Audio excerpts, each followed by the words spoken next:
ከዓለም ምርጥና ተወዳጅ ከሚባሉ የኢትዮጵያ የአረቢካ ቡና አይነቶች አንዱ ነው።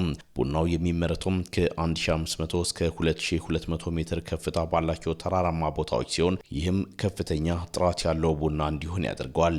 የይርጋ ጨፌ ቡናን የአካባቢው አርሶ አደሮችም በዚህ ስፍራ የሚያመርቱት ምርት ከፍተኛ በመሆኑና በጣዕሙም ተመራጭ በመሆኑ የላቀ ጥቅም እያገኙ እንደሆነ ይናገራሉ። ከዚህ በፊት ያረጀ ቡና በዚህ ማሳ ነበረ። የግብርና ባለሙያዎቹ ምክር እየሰጡን አዲስ ትከሉ አዲስ ዝርያ መጥቷል እየተባለ ምክር በመስማት ልምድ ልውውጥን ከዛ በፊት እየወሰድን አዲስ ቡና ተክለን ጥሩ ምርት ዛሬ እያገኘን ነበር። ስለዚህ ተጠቃሚነቱ በጣም አሪፍ ነው። እንደምታየው 2.5 ሄክታር ነው። ከዛ ማሳ 40 ኩንታል በፍቃድ ውስጥ ያለኝ ነው። ከዚህኛ ውስጥ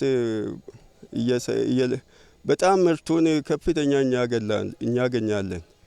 በዚህኛ ወደ 4 ሚሊዮን ብር ሸጭቻለሁ። ሞዴል አርሶ አደር ነው። መንግስት በአመቻቸ መንገድ ላይ 2009ና 2010 ላይ 2 ሄክታር ያለው አርሶ አደር ቡና ወደ ውጭ መላክ ይቻላል ተብሎ መንግስት ያመቻቸ መንገድ ላይ ከማሳ ለቅመን ወደ ውጭ ለማውጣት ፍቃድ መንግስት ከሰጠን በኋላ የቡና ማዘጋጀት ጀምረናል። አሁን የቡና ከሰራ በኋላ ለውጣለኝ በማሳ ውስጥ ያለው አምና 60 ኩንታል አገኝቻለሁ። 60 ኩንታል ዘንድሮ ማገኛለሁ ብዬ ተስፋ አደርጋለሁ። አንዳንድ አርሶ አደሮች የተሻለ ምርት ማግኘት ቢችሉም የደላላ ጣልቃ ገብነት እየፈተነን ነው ይላሉ። ማዕከላዊ ገበያ አዲስ አበባ እንሸጣለን። እኛ የውጭ ፍቃድ በ2010 ወስደናል። እስከ ዛሬ ድረስ የውጭ ገበያ አላገኘንም። ከኛ የሚቀበለው ደላላ ብቻ ነው። የኛ የተሰጠ ፍቃድ ግን ወደ ውጭ የምንልክ ነው። ጥሩ ቡና መርተን ጥሩ ገበያ እስከ ዛሬ ግን አላገኘንም። በአካባቢው ያረጁ ቡናዎችን በመንቀልና በመጎምደል እንደዚሁም ተፈጥሯዊ ማዳበሪያን አርሶ አደሩ መጠቀሙ የተሻለ ምርት እንደተገኘ መመልከታቸውን የክልሉ መንግስት ኮሚኒኬሽን አገልግሎት ኃላፊው አቶ ኃይለማርያም ተስፌ ይናገራሉ። የመስክ ጉብኝት ከሚዲያ አካላት ጋር እያደረግን ያለ ነው። ከግብርና ስራዎች አንዱ የሆነውን የቡና ስራዎችን ነው። በገዶ ዞን የቡና ምርታማነትን ለማሳደግ ከዚህ ቀደም የተሰሩ ስራዎች በዋናነት ያረጁ ቡናዎችን ነቅሎ በአዲስ መተካትና የመጎንደል ስራዎች ተሰርተዋል። ከዛ ባሻገር የቡና ምርታማነትን ሊያሳድጉ የሚችሉ የኮምፖስት ዝግጅቶች ተሰርተው የመጡ ውጤቶችን ለማየት ነው ወደዚህ የተንቀሳቀስ ነው።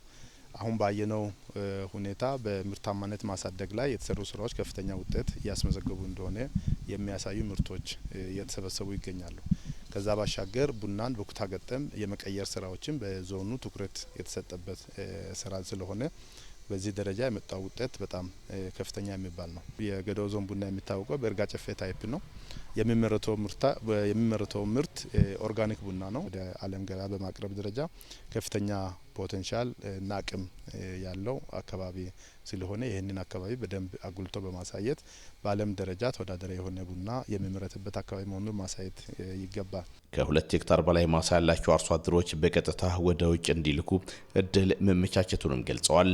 መንግስት ባመቻቸው እድል ከ2 ሄክታር በላይ ቡና ያላቸው አርሶ አደሮች በራሳቸው ቡና አምርተው ወደ ውጭ መላክ የሚችሉበት ምቹ እድል ተፈጥሯል። ከዚህ ቀደም የገቡ አርሶ አደሮችም አሉ። ተጨማሪም ከ2 ሄክታር በላይ ያላቸው አርሶ አደሮች የራሳቸውን ቡና በጥራት በማምረትና በማድረግ ወደ ውጭ የሚልኩበትን ምቹ እድል መፍጠር የሚያስችል ነው። ወደ ውጭ መላክ ያልጀመሩና 2ና ከዛ በላይ ሄክታር ማሳ ያላቸው አርሶ አደሮች በዲላ ቅምሻ ማዕከላት በማቅረብ መስፈርቱን አሟልተው በዓለም ገበያ የተሻለ እድል እንዲያገኙ አሰራሮች መመቻቸታቸውን አስታውቀዋል። የይርጋ ጨፌ ወረዳ ዋና አስተዳዳሪ አቶ ዳዊት ኩኔ በወረዳው የቡና ምርትና ምርታማነትን ማረጋገጥ የሚያስችሉ ዘርፈ ብዙ ስራዎች መከናወናቸውን ጠቅሰው በዚህም ውጤቶች ተገኝተዋል ያሉት ካለን መሬት ሽፋን አጠቃላይ ከ75% በላይ ወረዳችን የተሸፈነው በቡና ነው። ይህንን ቡና ደግሞ ነባር ወይንም ቀድሞ የነበሩ ቡናዎችን ሳይንሳዊ በሆነ መንገድ የራሱን ይዘት ሳይለቅ ምርትና ምርታማነትን ለመጨመር ብዙ ስራዎች እየተሰሩ ናቸው። ከዚህ አንጻር ከዚህ ቀደም የምርታማነቱ መጠን በጣም ዝቅተኛ የነበረውን አምና ላይ ሞዴል አርሶ አደሮች 19 ኩንታል ነበር የሚያገኙት። በምርጥ ሞዴል የሚባሉ አርሶ አደሮች 19 በ1 ሄክታር ኩንታል ሲያገኙ ነበረ። በዚህ አመት የምርት መጠኑ ትንሽ አምና በደንብ ሰጥቶ ስለነበረ የመቀነሱ ሁኔታ አለ። ያም ቢሆን ግን በሞዴል አርሶ አደር 17 ኩንታል ማግኘት ተችሏል። የቡና ምርትና ምርታማነትን እንዲጨምር አርሶ አደሩን የመደገፍ የማበረታታት ሳይንሱን ጠብቆ እንዲተክል የማድረግ ስራ እየተሰራ ነው።